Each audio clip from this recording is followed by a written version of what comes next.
good evening sa inyo mga K-Buddies. It's me, Yaka Vlogs dito sa aking Facebook page and YouTube channel.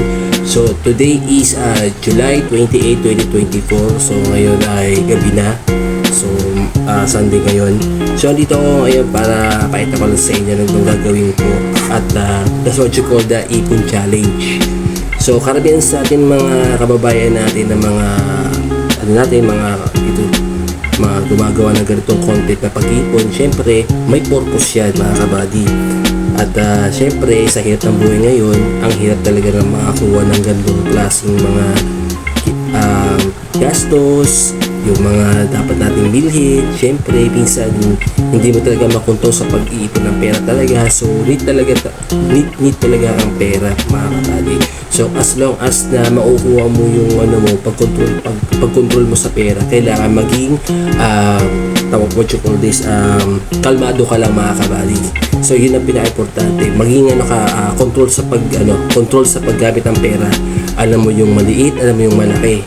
So ikaw na mismo at sa sarili mo at ako rin kung paano mag-ipon ng pera. So ganito ang gagawin ko mga kabady. Papayita ko na sa inyo. So meron ako dito alkansya. Papayita ko na sa inyo mga kabady. Ito ang cute no? So actually nabili ko siya sa bangketa. 65 pesos lang to mga kabady. So ito, mukha siyang Yakult siya, Yakult. Galing no? Yakult. Yung mga natitinda sa mga syempre magtutulong Yakult. Ito yun, yung maliit lang. Magkano yan? Is 12 pesos ata yung presyo nun. So merong alkansya na ganitong klaseng money saving, Yakult everyday, no? So yun mga kabady. So dito ko pag-iipon yung pera ko dito sa alkansya na ito mga kabady. So yun. So itong mga mga pera ko mga kabady. As you can see mga kabady, may 1,000 at may mga barya-barya. Yan mga kabady yung pera ko ngayon. So itong nakikita niyo dito ko ilalagay sa aking alkansya dito sa Yakult everyday okay. So i-start ko na ngayon pag-iipon ng pera dito. Ilalagay ko siya dito. So kasi meron din naman akong extra money dito. Syempre kailangan mag-control sa pera para naman sa panggastos. Ito mga kabady, yan, tag-isa 100 syempre. At ang advice ko lang sa inyo mga kabady, kapag mag-iipon kayo ng pera, kailangan na pagplanuhin nyo kung ano yung pag-iipon ninyo para sa sarili nyo o para sa emergency pa ninyo, mga panggastusin. Siyempre kapag let's say na may nangyari ng aksidente, kapag may nagkasakit, siyempre kailangan talaga natin ng pera. So siyempre of course na we need to practical tayo sa mga bagay na kailangan natin pag-ipunan. Maging frugal tayo mga kabady, hindi tayo cheap Hindi ibig sabihin na cheap people na cheap tayo para magtipid lang, yun lang. Wala ka na ibang gagawin kasi kailangan frugal tayo sa pagtitipid ng pera. So yun mga kabady. So i-start ko na mga kabady ihuhulog ko na yung pera ko dito mismo sa Yakult everyday no. So yan, tara. So syempre ito 20 pesos mga barya. Ang hirap kasi tinan nyo mga kabady may mga tinusok ko lang siya ng kutsilyo ang hirap kasi. So yan, lagay na ako dito. Ayun ang hirap talaga. So yan, lalagay na tayo. Siya na medyo maingay yung kasi bago pa lang kasi. Yan, lalagay na tayo. Kasi napapansin nyo kabady, baliktad yung letter kasi nasa front camera kasi ako. Kaya pagpasensya nyo mga kabady, ito nakikita yung alkansya kung nakalagay na letra na Yakult kaya baliktad siya. So yun, maglalagay na tayo ng barya. So malalaman natin after 5 months, 2 months, 5 months o 1 year kung magkano lahat to ng pera sa loob ng alkansya. So let's find out na sa susunod na taon, sa susunod na buwan, etc. So we just find out to start this saving money mga kabady. So yun, ang hirap.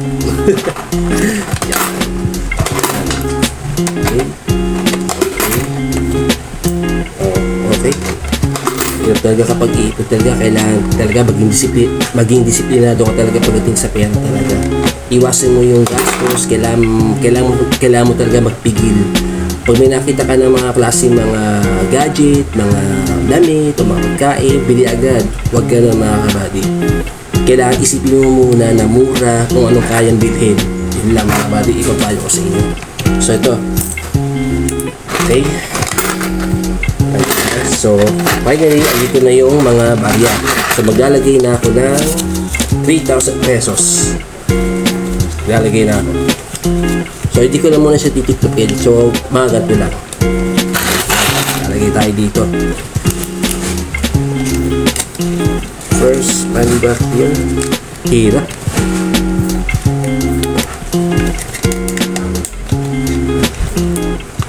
Pasok mo. Boom. Tao. Binuha siyang tao. Ito kasi. Nalagay tayo dito. Another one, 2,000. Okay. And last ng 1,000 ko. So 3,000 na nilagay ko sa alkansya ko. Yung the rest yung mga barya, hindi ko alam kung magkano yun. Kasi na ano ko lang eh. Nilagay ko na lahat dito eh. So lalagay natin ulit. Naka-roll siya. Ito buddy. Okay. Papasok natin dito sa...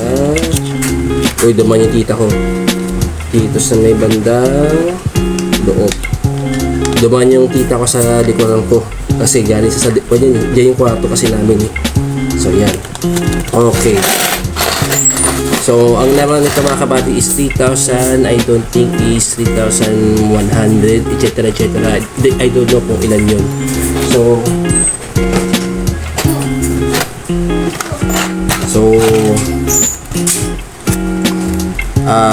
ewan ko lang kung magdadagdag pa ako dito sa pitaka ko. So ibibilangan ko lang kung ilan lahat to.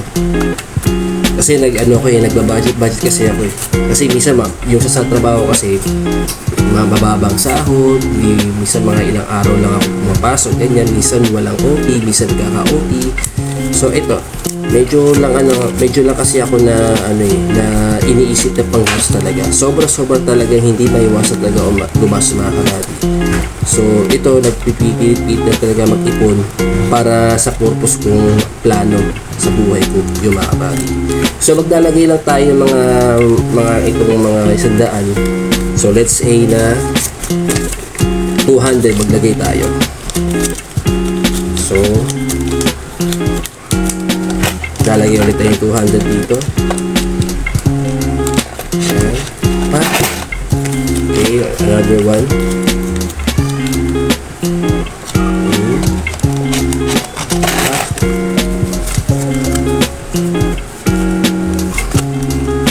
And last and not least, syempre 300 na ilalagay natin mga kabady. Yan, 300 para 3,300. Di ko alam kung magkano yung barya nandiyan. So yun. Okay. So yung iba naman dito yung tag-100 mga kabady. Gagawin ko dyan, ito yung panggastos ko sa pang-araw-araw, pambaon, pamasahe, ganyan. So iisipin ko kung muna kung para saan kasi pag-iipon ng pera. Hindi mo alam sa pambayad sa upa. Syempre ang dami kasi pag-iisipan mo eh. Lalo na pataas sa mga presyo ng mga bilihin ngayon, taas ng mga kuryente, ganyan. Kailangan talaga tiis-tiis talaga tayo pag sa ipon ng pera. Kasi kapag may anak ka na, syempre kailangan obligasyon mo yun. So pabili ng gatas, etc. Kasi syempre ganoon talaga pagdating sa pag-aasawa na. So ito mga kabady, sa nakikita ninyo yan, itong tigisandan to, pagbabudget ko na lang to sa pang-araw-araw na pasok ko sa trabaho. So yun. So gusto ko lang sanang magpasalamat sa lahat ng mga viewers ko dyan sa YouTube channel ko at sa Facebook page. At don't forget to like and follow sa aking Facebook page niya, Yaka-Vlogs, para may share ko yung aking video na ito. And also sa aking YouTube channel, Yaka-Vlogs mga kabady. So hanggang dito na lang tayo mga kabady sa new content ko kasi ibang video ko ngayon mga kabady. Hindi katulad ng mga last week or last month yung mga video ko. Pupunta ako sa mga events, ganyan. So, before that, shout out pala sa lahat ng mga ko dyan, mga ka-workmates ko, sa mga mother ko. Hello sa mother ko, nasa labas yung mother ko. Sa mga kapatid ko, tutulog na. Yan, sa mga pinsa ko, sa mga ganyan, bayaw ko, etc. At sa mga Envoltorio family, kay Roman Mindanao, hello sa iyo, buddy. Sa mga ano ko dyan. And also kay Miss Little Wonder. Yan. Miss Little Wonder. Ewan ko, basta sino siya. Basta ang ganda niya mismo. So yun, hello sa iyo. So thank you guys. See you next vlog ko. At sana tabayaran nyo na lang susunod na ano ko na content ko sa aking vlog ko dito sa YouTube channel. So thank you so much mga kabati. At ito may purpose naman para mag-ipon Di mo alam kung sa sarili mo ba o pang bahid sa mga pupa mo, pambili mo ng motor, pambili mo ng PlayStation 5. So actually mga kabati, gusto ko rin magkaroon ng PlayStation 5 So hindi ko talaga kakayanin talaga ng presyo. Hopeless talaga. Walang pag-asa talaga. Kasi ang worth of ngayon is 30,000 is 28,000 ang presyo ng PlayStation 5 I think. Kasi meron ako dyan, PlayStation 4 lang. Yung sina ko ng PlayStation dyan, kasi phase out na kasi yun kasi dumating yung PS5. So yun, ano lang naman ako tis naman ako ano sa dumating ng mga balibagong console.